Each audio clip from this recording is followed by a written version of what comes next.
All right, so for shoulder flexion manual muscle testing, we're gonna have the patient in the seated position. You can have them seated on the plinth or in a chair. I recommend in a chair, so that way standing, you can use your body mechanics and lean into it instead of needing to arm strengthen. But for shoulder flexion manual muscle testing, I'm gonna take the patient's arm and I'm gonna ask them to bring it up like this and hold here, hold.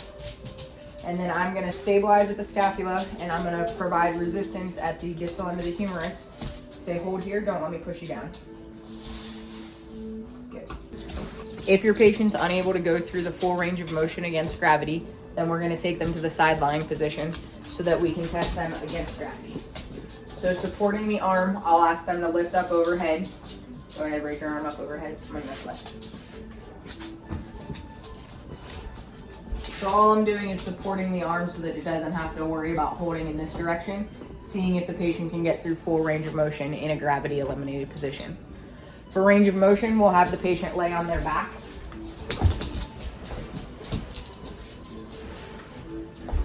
We'll line our goniometer up. The axis of our goniometer is gonna go in line with our acromion process. Our stationary arm is gonna go in line with the mid-axillary line of the trunk, and our moving arm is going to go in line with the humerus pointed at the lateral epicondyle. So lining up from here, I'll ask the patient to take their arm straight up overhead as far as they can.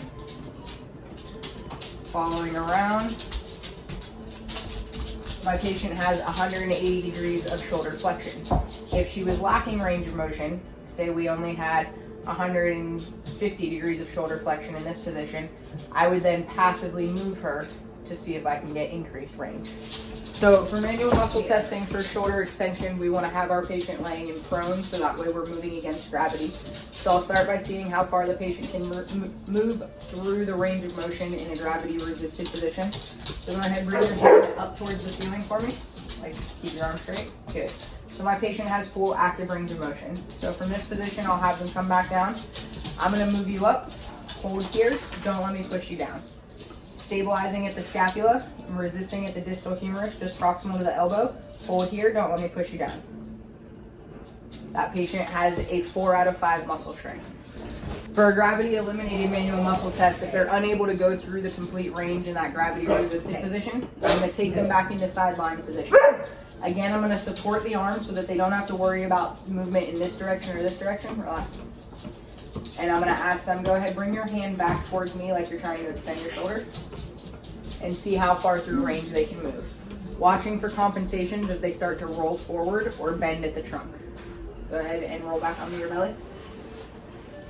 For range of motion and goniometry, I'm going to line up with my same bony prominences as shoulder flexion.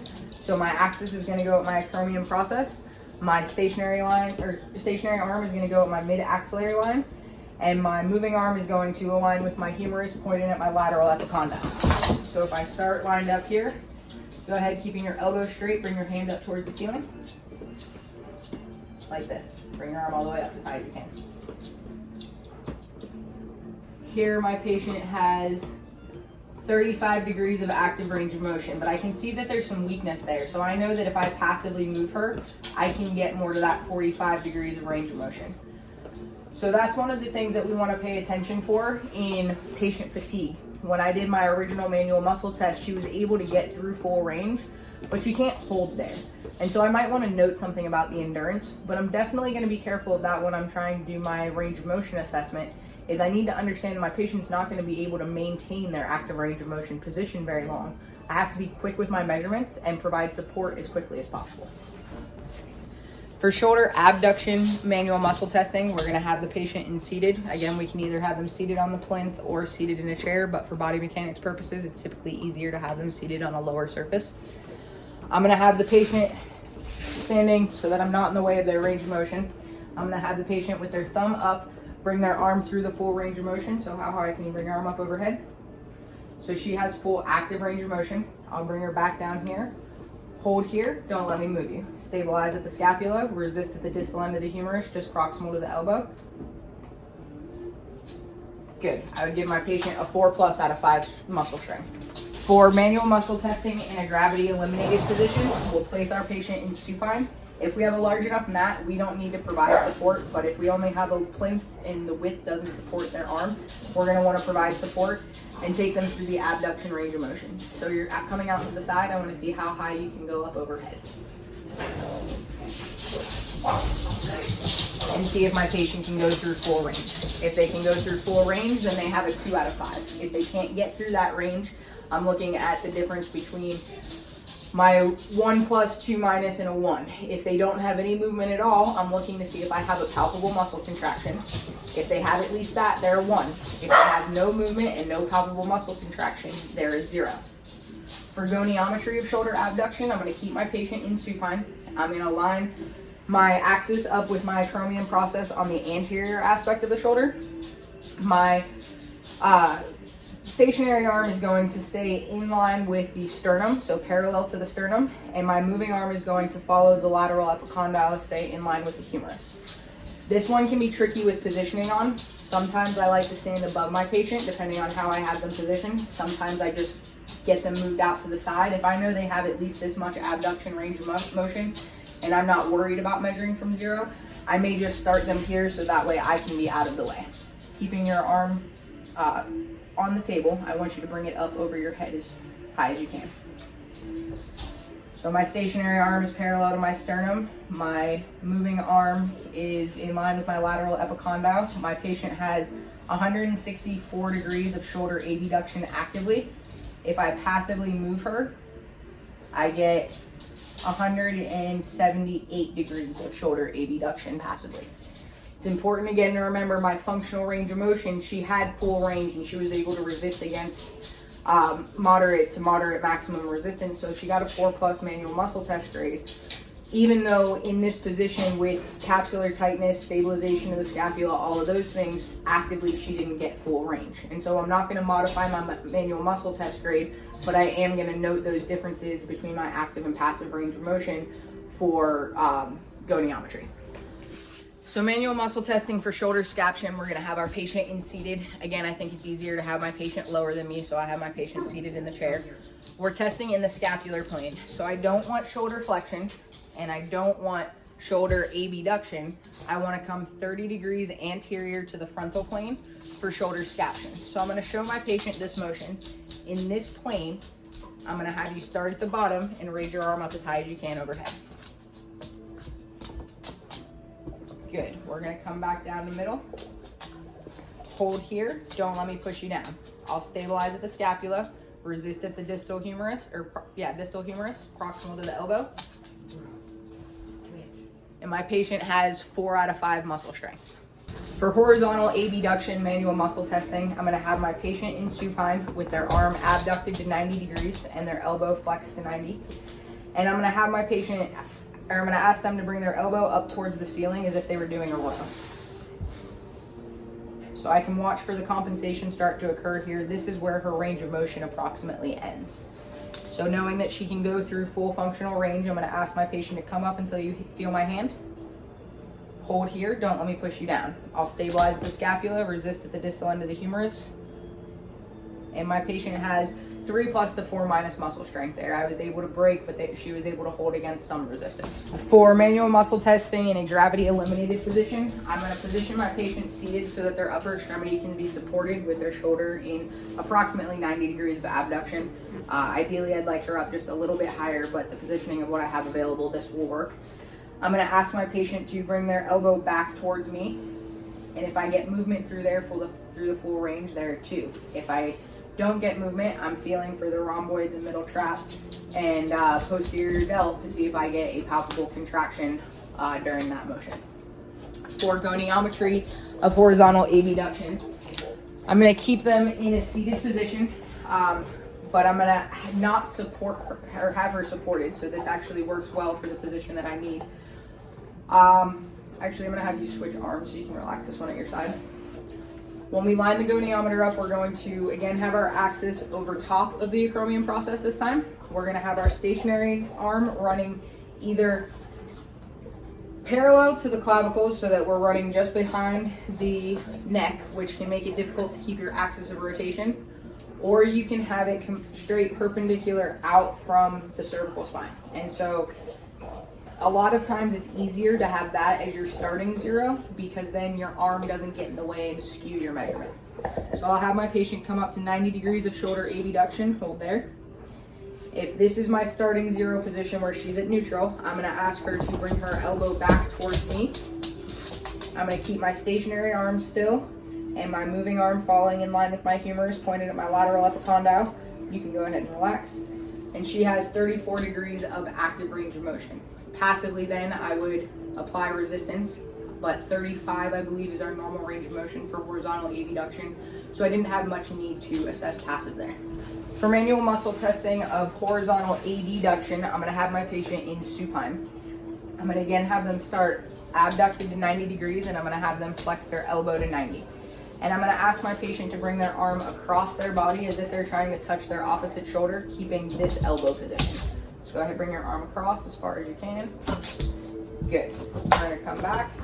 Holding here, don't let me pull you. So I can either stabilize at the scapula here and pull in this direction, or I can stabilize from the opposite side and pull with this hand. Because of the size of my patient, I find it easy to stabilize at the top of the scapula and hook here at the distal end of the humerus and say, don't let me pull you. And I'm gonna try to pull her towards me. For gravity eliminated position for manual muscle testing, I'm gonna have my patient seated with the arm supported at 90 degrees of abduction. Because of the position of my table, I'm probably gonna have to offer some support here. But the same thing, I'm gonna ask the patient to bring the arm across their body, keeping their elbow bent like this, and see how far they can come across the body, trying not to be in the way there. So being able to go through full range of motion would make her at least a 2 if she wasn't able to go through full range in a gravity resisted position. For goniometry, we're gonna do the same position as horizontal abduction. So we're going over top of the acromion process. Again, we can go in line with the with the posterior aspect of the neck, trying to maintain a 0 that's parallel to our clavicles, or we can line it up perpendicular to the cervical spine and try to keep that 0. So whatever works better for you. I'm gonna start my patient bend your elbow, in this starting position, coming over top of the acromion process. Oh, let's scoot forward because they can't see me. So starting in this position, coming over top of my acromion process, I'm gonna stay in line with my humerus for my moving arm. Stationary arm I've chosen to have pointed perpendicular away from the cervical spine, and ask my patient to move up their arm across the body, keeping the elbow positioned how it is. And I'm following that humerus to 135 degrees, which is our normal range of motion for horizontal abduction. I can try to passively move her, but soft tissue approximation ends that range of motion there. So for manual muscle testing of our internal rotators of our shoulder, we're gonna have our patient in a prone position to where they're going to have to go against gravity for internal rotation. This will be the same position that we test for external rotation. So instead of having my patient flip-flop around for goniometry and manual muscle testing, I'm gonna show you both directions here. So from a prone position, with my shoulder abducted to 90 and supported with a towel to help keep it level with the scapula, my patient's gonna have to move against gravity for either internal rotation or external rotation. So for internal rotation, I'm gonna ask my patient to bring your palm up towards the ceiling. And so we can see where some compensation starts to happen. If I bring her back down, this is probably her non-compensated range of motion, but I would deem that to be within a functional range, so I'm probably gonna manual muscle test it. So I'll bring my patient back down to that neutral position. I'm gonna apply resistance on the ventral aspect or the anterior aspect from anatomical position, or the palmar side of the forearm, the dorsal forearm. And I'm gonna stabilize at the scapula. So I can either resist from here and stabilize, or my preferred body mechanics position would be stabilizing here where I can lean and say, hold here, don't let me move you. Hold. And I'm resisting my patient, and I can feel her scapula start to pop up pretty immediately as a compensation. And so that's how I know that I would give her a 3 to a 3+ muscle strength. Now for my external rotators, I can do this same position. I'm gonna have my patient bring the back of her hand up towards the ceiling. And we see compensation doesn't start until the very end range of motion, and so we can say we have functional external rotation range of motion. So all manual muscle tests, again from this neutral position. I'm gonna apply resistance on the dorsal aspect of her hand. So I will resist here so that she tries to pull into external rotation. Stabilizing at the scapula and resisting at the dorsal distal forearm. Hold here, don't let me push you. She starts to compensate at her scapula, but not until a higher level of resistance than for her internal rotators. So I'd probably give her at least a 4- on that for strength. So range of motion for internal and external rotation is going to be performed in supine because that allows the body weight to stabilize the scapula. And if you notice from the manual muscle testing, there's quick compensation at the scapula. So we want to be able to restrict that when we're assessing range of motion. And it's very difficult to stabilize the scapula and move the goni. So if we perform it in supine, then our patient's body weight is helping to stabilize the scapula. So for internal rotation, I'm going to be having my patient move towards the floor with their palm. For external rotation, I'm going to have the patient move towards the floor with the back of their hand. My bony landmarks are my axis is going to line up with my olecranon process. My moving arm is going to run parallel with my ona, head pointed at my ulnar styloid process, and my stationary arm is going to be pointed towards the ground. So if I start from this position, this is my zero neutral of internal external rotation. My axis is lined up at my olecranon, I'm pointed at my radial styloid process and the ground. So I'm going to ask my patient to bring her hand towards the ground as far as she can. See where her shoulder starts to roll up here, so I'm going to have her come back up. We want to keep that shoulder on the table, so I'll probably have her hold right about there. Again, lining the back up to make sure I have it right. Her range of motion in that direction is 45 degrees, which is shy of our normal range of motion of 70 to 80 degrees for internal rotation. So I'm going to see if I can move it without watching that shoulder pop up. And if I take over, she does have passive range to 80 degrees. I'm still, again, watching that humeral head to see how it moves as we take it through range of motion. For external rotation, I'm going to have my same starting alignment. Pointed at the ground, my ulnar styloid process. My patient shifted a little bit. Line up my ulnar styloid process, my olecranon process, and pointed at the ground. I'm going to ask you to bring the back of your hand towards the ground as far as you can. Following in line, watching for that humeral head to pop up. We're good there.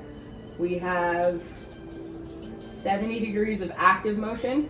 I'm going to see if I can passively push her just a little bit farther without compensation. And I can get 84 degrees. 83 to 84, it kind of fluctuated between there with the resistance I felt. So that's going to be our range of motion for internal, external rotation of the shoulder. And real quick on the gravity eliminated position for internal, external rotation manual muscle testing. So that's going to be in a seated position with the forearm supported on a table, so that way we're not worried about the force of elbow flexion. Internal rotation, how far can they bring the hand towards the body? External rotation, how far can they bring the hand out away from the body? Important to watch the elbow, keeping it tucked at the side, because we can compensate by going into abduction in both directions.